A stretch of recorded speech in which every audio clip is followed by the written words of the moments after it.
Welcome to special focus. ఆగిపోయిన గుండె తిరిగి కట్టుకోవడం జరుగుతుందా?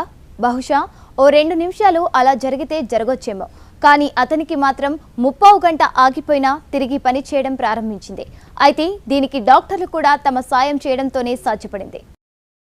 చెన్నైలోని ఫోర్టిస్ట్ మలర్ వైద్యులు 45 నిమిషాలు ఆగిపోయిన గుండెను మళ్లీ స్పందింపచేశారు. గుజరాత్కు చెందిన జైసుఖ్భాయ్ తాక్కర్ కి గుండె జబ్బు ఉండడంతో ప్రమాదకర పరిస్థితుల్లో ఆయన్ని విమానంలో పోర్బందర్ నుంచి చెన్నైకి తీసుకొచ్చి ఫోర్టిస్ట్ మలర్ ఆసుపత్రిలో చేర్పించారు. గుండె మార్పిడి ఆపరేషన్ అవసరం కావడంతో దాత గుండె లభించే వరకు మందుల ద్వారా ఆరోగ్య పరిస్థితిని మెరుగుపరిచేందుకు వైద్యులు తమ ప్రయత్నాలు చేశారు. అయితే మధ్యలో సడన్ గా ఆయన గుండె పనిచేయడం ఆగిపోయింది. ఇలా 45 నిమిషాల పాటు అలానే స్తబ్దుగా ఉండిపోయింది. అయినా డాక్టర్లు తమ ప్రయత్నం మానుకోకుండా కృషి చేశారు. ఎట్టకేలకు జైసుఖ్భాయ్ గుండె తిరిగి కొట్టుకోవడం ఆరంభించింది. ఇది ఎక్స్ట్రా కార్పోరియల్ కార్డియోపల్మనరీ రెస్క్యూటేషన్ అనే పద్ధతిలో గుండెని పనిచేయించగలిగామని డాక్టర్లు చెప్పారు. అప్పటిదాకా కోమాలోనే జైసుఖ్ ఉన్నాడట. అయితే ఇది నిజంగా అందరి విషయంలో విజయవంతం అవుతుందో లేదో చెప్పలేని స్థితి. అందుకే ఇప్పుడు ఈ కేసు ఓ అద్భుతంగానే చెప్తున్నారు. మనిషి ఆఖరి గడియలు ఎలా ఉంటాయి? చనిపోయాక మళ్ళీ బతకవచ్చా? ఈ ప్రశ్నకు జవాబు అనితా ముఖర్జీ. చనిపోయి బతికిన ముర్జానీ అనుభవాలతో రాసిన డయింగ్ టు బీ మీ బాగా అమ్ముడుపోతోంది. మనిషి చనిపోయిన తర్వాత ఏమవుతాడు? ఆత్మకి అనుబంధాలతో ఉండే స్పందనలతో కూడిన డయింగ్ టు బీ మీ సంచలనం. హిందూ ధర్మశాస్త్రాల ప్రకారం మనిషికి ఆఖరి క్షణాల్లో పూర్వజన్మ స్మృతులన్నీ గుర్తుకొస్తాయి. ఆ మనిషి తాలూకు ఆత్మ ఆ తర్వాత జరిగే తంతుకు సాక్షిభూతంగా ఉంటుందంటారు. అయితే కొంతమంది మాత్రం తాము చనిపోయామని తిరిగి శరీరంలోకి వచ్చి చేరామని చెప్తున్న సంఘటనలు వింటూ ఉంటాం. వాళ్ళ సమయంలో నిజంగానే చనిపోయారా లేక భ్రాంత? అయితే అమెరికాకి చెందిన అనితా మూర్జానీ మాత్రం తాను నియర్ డెత్ ఎక్స్పీరియన్స్ అంటే చనిపోయానని, ఆ తర్వాత తిరిగి తనంతట తానే తన శరీరంలోకి ప్రవేశించానని అమెరికాలో స్థిరపడ్డ భారతీయ సంతతికి చెందిన మహిళ ఆమె. 2006 సంవత్సరంలో క్యాన్సర్ వ్యాధితో బాధపడింది. 4 ఏళ్ల పాటు అలా క్యాన్సర్ వ్యాధితో పోరాడుతూ హాస్పిటల్లో ఓ దశలో 4 రోజుల పాటు కోమాలోకి వెళ్లిపోయింది. డాక్టర్లు కూడా ఆమె చనిపోయిందని తేల్చి చెప్పేశారు. అయితే ఇక్కడే కథ పెద్ద మలుపు తిరిగింది. చనిపోయిందని ఆశలు వదిలేసుకున్న తర్వాత అనితా మూర్జానీ బతకడమే కాకుండా ఆమె క్యాన్సర్ కూడా వేగంగా తగ్గిపోయింది. ఇది పెద్ద సంచలనానికే దారితీసింది. ఎందుకంటే అనిత చనిపోయిందని చెప్పిన సమయంలో ఏం జరిగిందో అనిత మొత్తం పోసగుచ్చినట్లు వివరించింది. ఆ తర్వాత అనిత లైఫ్ స్టైల్ మారిపోయింది. తానెలా మృత్యువును జయించి వచ్చింది ఆమె ఓ ఇంటర్వ్యూలో చెప్పింది. My organs had already shut down. I had these big gaping open skin lesions. అప్పుడు నా శరీరంలో క్యాన్సర్ విపరీతంగా పెరిగిపోయింది. క్యాన్సర్ కణుతులు ఒళ్లంతా వ్యాపించేశాయి. ఊపిరితిత్తుల్లో విపరీతంగా ద్రవ పదార్థాలు చేరిపోయాయి. ఓ రకంగా చెప్పాలంటే నా అవయవాలన్నీ పనిచేయడం ఆగిపోయాయి. అప్పుడే డాక్టర్లు నేను చనిపోయానని మా కుటుంబ సభ్యులతో చెప్పారు. I weighed about 85 pounds. I was like a skeleton. ఆమె చనిపోయిందని చెప్పిన తర్వాత అనిత తన బాడీ నుంచి బయటకు వచ్చినట్లు చెప్పింది. చుట్టూ ఏం జరుగుతోందో తాను గమనించానని చెప్పింది Anitha. Consciousness, essence, whatever you want to call it, it was outside. నా శరీరం అంతా కుంచుకుపోయింది. అయితే అప్పుడు నా బయట శరీరం చాలా పెద్దదిగా, అంటే ఉనికి పరిధి విశాలంగా మారిపోయింది. ఎక్కడికైనా తిరిగి వెళ్లగలిగాను. నా బాడీ చుట్టూ డాక్టర్లుండడం, ఫ్యామిలీ మెంబర్లతో మాట్లాడటం అంతా తెలుస్తోంది. Hear everything, see everything, not just in the hospital room where I was, but even outside, beyond. చుట్టూ ఉన్న వాతావరణమే కాకుండా అంతా ఓ కొత్త అనుభవంగా ఉందని అనిత చెప్పింది. 4 ఏళ్లుగా నా శరీరంలో క్యాన్సర్తో విపరీతమైన బాధ అనుభవించాను. నా శరీరం నుంచి బయటికొచ్చిన తర్వాత చాలా ఆనందంగా అనిపించింది. తిరిగి వెళ్లాలనిపించలేదు. ఎందుకంటే నా శరీరంలో చాలా భాగాలు పాడైపోయాయి. And the feeling in that state was just amazing. తనను ఇంటర్వ్యూ చేసినామెతో స్వర్గం గురించి అనుభవించి తెలుసుకోవాలే కానీ వర్ణించడం కుదరదని అనిత చెప్పింది. చాలా మంది అనుకునేలా స్వర్గం లేదని కూడా ఆమె అంది. One of the reasons why I'm not saying it with such strong conviction yes, నేను స్వర్గం కూడా చూశాను. అది చాలా ఆహ్లాదకరంగా అనిపించింది. మనం భూమిపై మాట్లాడుకునే ఊహించుకునే స్వర్గం వేరు, దానికిది చాలా భిన్నంగా ఉంటుంది.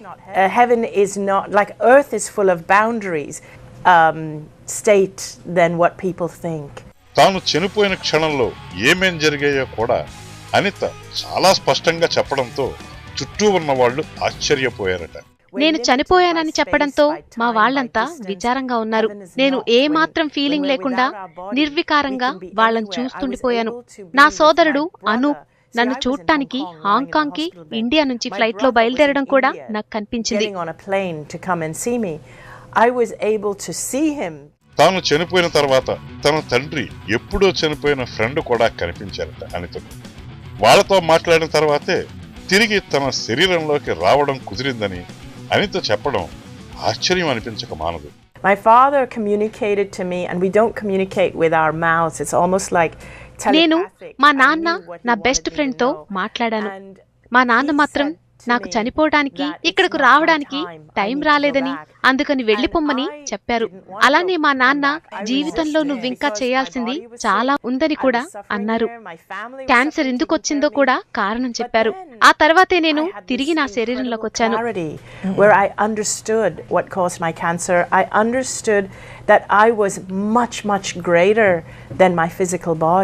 అనితా మూర్జాని చెప్తున్న విషయాలు నమ్మశక్యంగా లేకపోవచ్చు, కానీ నమ్మడానికి మాత్రం ఓ సంఘటన తార్కాణంగా కనిపిస్తోంది.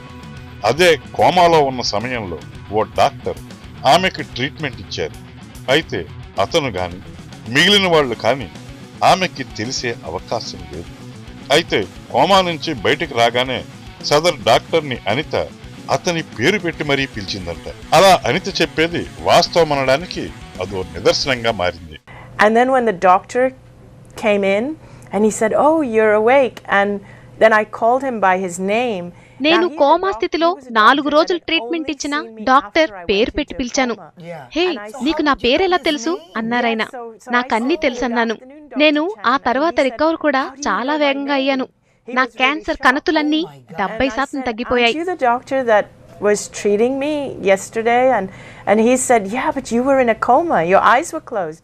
వైద్య శాస్త్ర పరంగా ఇది క్లినికల్ డెత్ అనవచ్చు, లేదంటే కోమా అని చెప్పవచ్చు. కానీ అలాంటి స్థితిలో ఏం జరిగిందో చెప్పడం ఎలా సాధ్యపడుతుంది? వాటితో పాటు హిందూ శాస్త్రాల ప్రకారం ఉపప్రాణ స్థితిలో ఉన్న దేహాల్లోకి జీవుడు తిరిగి వచ్చే అవకాశం ఉందంటారు. ఉపప్రాణ స్థితి అంటే పంచప్రాణాలు పోయిన స్థితిలోనూ దేహంలో సూక్ష్మంగా ప్రాణం ఉండే స్థితి. ఇది ఓ రకంగా మన దింపుడు కళ్ళం అని హిందూ ఆచారాల్లో చూస్తుంటాం. హిందూ సంప్రదాయాలు వేదాలను విశేషంగా అధ్యయనం చేసిన ఇండాలజిస్టు సుధాకర్ శర్మ కూడా ఇదే అంశాన్ని బలపరుస్తున్నారు. సహజంగా మనలో ఉండేటువంటి పంచ ప్రాణాలైన ప్రాణ, అపాన, వ్యాన, ఉదాన, సమానములు అనేటువంటి ప్రాణశక్తులు ఎప్పుడైతే శరీరం నుంచి ఉత్క్రమిస్తాయో దానిని మరణం అని మనం భావిస్తాం. పంచప్రాణాలైన ఈ ముఖ్య పంచప్రాణాలు శరీరం నుంచి బహిర్గతమైనప్పటికీ కూడా ఉప పంచప్రాణాలైన నాగ, కూర్మ, క్రికల, దేవదత్త, ధనంజయ అనేటువంటి ఈ ఉపప్రాణాలు దేహాన్ని ఆశ్రయించుకొనే ఉంటాయి. అవి ఉన్నంత వరకు కూడా మానవుడు పునర్జీవితుడు కావడం భావ్యమే, సంభావ్యమే. 101 నాడుల్లో 100 నాడుల ద్వారా ప్రాణాలు పోయిన తర్వాత వారు తిరిగి జన్మ ఎత్తడం ఖచ్చితమని హిందూ శాస్త్రాలు చెప్తాయి. వాటిలో అదే దేహంలోకి జీవుడు తిరిగి వెళ్లడం కూడా జరగచ్చంటారు. ఇప్పుడు అనితా మూర్జాని విషయంలో కూడా అదే జరిగిందని హిందూ శాస్త్ర నమ్మకాల ప్రకారం అనుకోవాలి, లేదంటే వైద్య శాస్త్రంలో అద్భుతాల్లో ఇదొకటిగా చెప్పుకోవాలి. మరణం అంటే ఇక జీవితానికి అంతం. అయితే అలాంటి స్థితి నుంచి బయటపడడం సాధ్యమయ్యేది కాదంటారు. కానీ అలా మృత్యుముఖం నుంచి బయటపడ్డ అనితా మూర్జాని ఆ అనుభవాన్ని అమెరికాలోని ఓ కాన్ఫరెన్స్లో వివరించింది. క్యాన్సర్తో పోరాడుతూ కోమాలోకి వెళ్లిన అనితా మూర్జాని అప్పటి తన స్థితి, తాను పొందిన ఎక్స్పీరియన్స్ను డైయింగ్ టు బీ మీ అనే పుస్తక రూపంలో కూడా తీసుకొచ్చింది. అది ఇప్పుడు బాగా అమ్ముడవుతోంది. ఆ విశేషాలు ఆమె మాటల్లోనే విందాం. And I'm so happy to see all of you. మిమ్మల్ని చూస్తుంటే చాలా సంతోషంగా ఉంది. ఎందుకంటే అసలు నేను బతికి ఉండేదాన్ని కాదు. నేను 2006 ఫిబ్రవరి 2నే చనిపోయి ఉండాలి. అదే నా చివరి రోజు అయ్యేది. ఆ రోజు డాక్టర్లు నా భర్తకు, కుటుంబ సభ్యులకు చెప్పారు నేను కొన్ని గంటలే బతుకుతానని. క్యాన్సర్ వ్యాధి చివరి దశలో చావబోతున్నాను. 4 సంవత్సరాలుగా క్యాన్సర్ తో బాధపడుతున్నాను. రోగనిరోధక శక్తి క్షీణించింది. మెడ నుంచి ప్రారంభమై మిగిలిన శరీరమంతా సోకింది. పుర్రె కింది భాగంలో నిమ్మకాయ సైజులో ట్యూమర్లు ఏర్పడ్డాయి. శరీరమంతా వ్యాపించాయి. Struggled with cancer for 4 years up to that point. For 4 years, this disease had devoured my body. It had traveled through my lymphatic system. It started with a lump in my neck. నేను కోమాలోకి వెళ్ళడానికి ముందు ఊపిరితిత్తుల్లో నీరు చేరింది. నా కండరాలు క్షీణించాయి. బరువు బాగా తగ్గిపోయింది. అస్థిపంజరంలా కనిపిస్తున్నాను. పైన చర్మం మాత్రమే ఉంది. ఏం తిన్నా అరగని స్థితికి చేరుకున్నాను. జ్వరం తగ్గదు, నడవలేను. ఎప్పుడు ఆక్సిజన్ సిలిండర్ గొట్టం తగిలించే ఉండేవి. 2006 ఫిబ్రవరి 2న నేను కోమాలోకి వెళ్లాను. అవయవాలు పనిచేయటం మానేశాయి. నా చివరి క్షణాలు ఆసన్నమయ్యాయని డాక్టర్లు ప్రకటించారు. నేను చనిపోకముందు ఎవరైనా చూడాలనుకుంటే రావాలని డాక్టర్లు చెప్పారు. నేను కోమాలో ఉన్నాను. నా కళ్ళు మూసుకుని పోయాయి. కానీ నా చుట్టూ ఏం జరుగుతుందో తెలుస్తోంది. కుంగిపోయిన నా భర్త పక్కనే కూర్చొని నా చెయ్యి పట్టుకున్న విషయం తెలుస్తోంది. డాక్టర్లు ఏం చేస్తున్నారో తెలుస్తోంది. And on that morning, on February the 2nd, 2006, I went into a coma. The doctors had said these were my final hours because now my organs had shut down. My organs were failing. So my family were told that if there was anybody that had to see me before I died, this was the time. నా శరీరంలోకి ట్యూబులు పంపుతున్నారు. నా ఊపిరితిత్తుల్లో చేరిన fluids ను బయటికి తీస్తున్నారు. దానివల్ల నేను ఊపిరి పీల్చుకోగలుగుతానని డాక్టర్ల భావన. నా చుట్టూ జరుగుతున్న ప్రతి విషయము నాకు తెలుసు. 360 డిగ్రీల కోణంలో ఏం జరుగుతుందో నాకు కనిపిస్తోంది. నా శరీరానికి నాకు సంబంధం లేదిప్పుడు. నా శరీరం నుండి నేను బయటికి వచ్చాను. హాస్పిటల్ బెడ్ పై నా శరీరాన్ని నేను చూడగలుగుతున్నాను. కానీ దాంతో నేను సంబంధాన్ని కోల్పోయాను. ఒకే సమయంలో నేను అనేక ప్రాంతాల్లో ఉండగలుగుతున్నాను. నేను దేని గురించైతే ఆలోచిస్తున్నానో అక్కడ నేను ఉండగలుగుతున్నాను. నాకు తెలుసు మా సోదరుడు భారతదేశంలో ఉన్నాడు. నా శరీరం హాంకాంగ్ లో ఉంది. భారతదేశంలో నా సోదరుడు ఫ్లైట్ టికెట్ కోసం ప్రయత్నిస్తున్నాడు. హాంకాంగ్ వచ్చి నేను చివరి శ్వాస విడిచేలోగా నన్ను చూడాలనుకుంటున్నాడు. నాకు ఆ విషయాలు తెలుస్తున్నాయి. నేను ఆ సమయంలో విమానంలో అతనితో పాటున్నాను.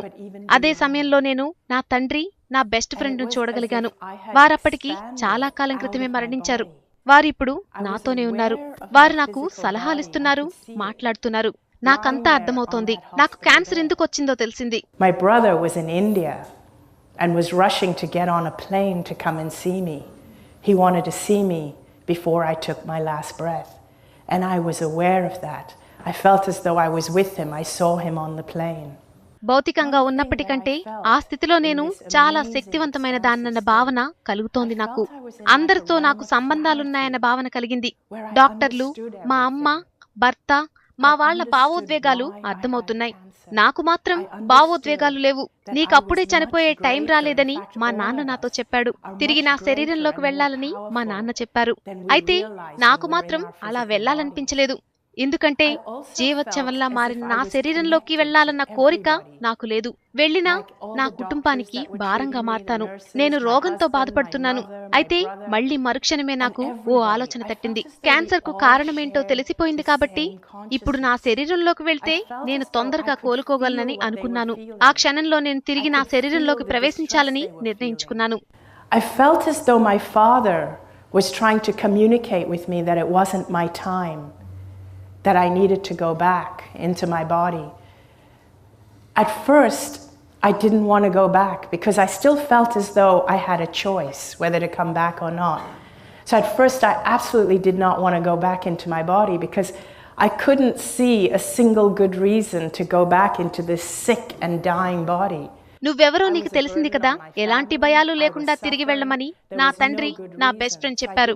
ఆ వెంటనే నేను కోమా నుండి బయటపడ్డాను. దీంతో నా కుటుంబం ఊపిరి పీల్చుకుంది. డాక్టర్లు ఆశ్చర్యపోయారు. ఆ సమయంలో ఎవరికీ అర్థం కాలేదు. ఎందుకంటే ఆ సమయంలో నేను చాలా బలహీనంగా ఉన్నాను. క్యాన్సర్ తో ఉన్న నేను కోమా నుండి బయటపడి ఎంతకాలం స్పృహలో ఉంటానో తెలీదు. నా ఆరోగ్యం కుదుట పడుతుందా, నేను మామూలు మనిషినవుతానా అన్నది అర్థం కాని స్థితి. And my family was so relieved to see me. And the doctors, they couldn't explain it. The doctors were there and they were surprised, but they were being very, very cautious because there was no way of knowing. I was still so weak. There was no way for anyone to know whether I was going to stay out of the coma or heal or go back. కానీ నాకు తెలుసు నేను బాగవుతానని. నా కుటుంబానికి కూడా అదే చెప్పాను. ఆ తర్వాత 5 రోజుల్లో నా శరీరంలోని ట్యూమర్లు 70% తగ్గిపోయాయి. 5 వారాల తర్వాత నన్ను హాస్పిటల్ నుండి డిశ్చార్జ్ చేశారు. నాకు క్యాన్సర్ నుండి విముక్తి లభించింది.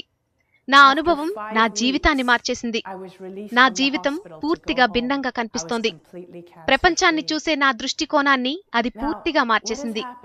నా అనుభవం నా భౌతిక శరీరంపై, రోగాలపై నా అవగాహనను మార్చింది. That experience changed my view of our physical bodies, of my physical body, of illness, and how I perceive the world. I found it very difficult to integrate back into life again after that experience. అయితే ఇదే అంశంపై డాక్టర్లు మాత్రం భిన్నంగా స్పందిస్తున్నారు. ఓసారి మనిషి చనిపోతే బతకడం అసాధ్యమని అంటున్నారు. అయితే కొన్ని సందర్భాల్లో మాత్రం మినహాయింపులు ఉండొచ్చని అభిప్రాయపడుతున్నారు ఇంటర్నల్ మెడిసిన్లో ఎండి చేసిన డాక్టర్ ప్రభుకుమార్. చనిపోయిన తర్వాత తిరిగి వచ్చే అవకాశాల గురించి మనం ఆలోచించాలంటే, ఒకళ్ళు చనిపోయిన తర్వాత పూర్తిగా ఎప్పుడైతే పల్సు, బీపీ ఇవన్నీ లేకుండా ఉంటాయో, మరి అలాంటి వాటిని ఒకవేళ పొరపాటున వాళ్ళు బ్రతికితే, జనరల్గా ఎవరు ఒకసారి చనిపోయిన తర్వాత బ్రతకడం అసహజం. మరి అటువంటి వాళ్ళు చనిపోయిన తర్వాత తిరిగి బ్రతికారు 1 గంటలో, 2 గంటలు, 3 గంటలు అంటే అది మిరకల్గా భావిస్తూ ఉంటారు. వాస్తవానికైతే ఎవరో ఒకసారి చనిపోయిన తర్వాత బ్రతకడం చాలా తక్కువ. కానీ కొంతమంది బ్రతికారు అని చెప్తూ ఉంటారు, అక్కడక్కడ వింటూ ఉంటాం. వాటిని బట్టి ఏదో ఒక మిరకల్ జరిగిందని, ఏదో ఒక అద్భుత కార్యం జరిగిందని ఫీల్ అవ్వడం తప్పించి దీంట్లో నిజంగా వాస్తవం ఎంత ఉందో, అసలు నిజంగా ఆ పేషెంట్కి ఆ టైంలో బీపీ, పల్సు అన్నీ నిల్లైపోయినాయా, ఇంకా అనేక విషయాలు, ఈ ప్యూపిల్స్ అని డైలైట్ అయిపోయి ఫిక్స్ అయినాయా, కంట్లో కనుబొమ్మలు చూస్తూ ఉంటాం, ఇవన్నీ కూడా చూస్తూ ఉంటాం. ఇవన్నీ కూడా కంప్లీట్గా అయినాయా అవ్వలేదా, కంప్లీట్గా అవన్నీ మనకు తెలియాలి. కొంతమంది కొన ప్రాణంతో ఉన్నప్పుడు ఒకవేళ రెస్పాండ్ కాకుండా ఉన్నప్పుడు కొంచెం వైద్యం అందించగానే రెస్పాండ్ అయ్యేటువంటి అవకాశం ఉంటుంది. అలా వైద్యం కొన ప్రాణంలో ఉన్నప్పుడు వైద్యం అందించినప్పుడు వాళ్ళు బతికితే దాన్ని మనం వైద్యంలోని మహత్యం అనుకోవాలి. మరి కొంతమంది ఏమో అంటే ఈ అసెస్మెంట్ అంతా అక్కడ పేషెంట్ దగ్గర జరగాలి. చనిపోయిన పేషెంట్ దగ్గర ఈ అసెస్మెంట్ అంతా జరగాలి. నిజంగా చనిపోయిన పేషెంట్ దగ్గర ఈసీజీ కంప్లీట్గా ఫ్లాట్ వచ్చిందా, లేదు పల్స్ రేటు, బీపీ మొత్తం కొలాప్స్ అయిపోయినాయా, ఏమీ లేకుండా ఉన్నాయా, ఇవన్నీ చూసిన తర్వాత పేషెంట్ చనిపోయి నిర్ధారిస్తాం. పొరపాటున అటువంటి పేషెంట్ కనుక తిరిగి బ్రతికితే అది గొప్ప మిరకల్గా భావించవచ్చు.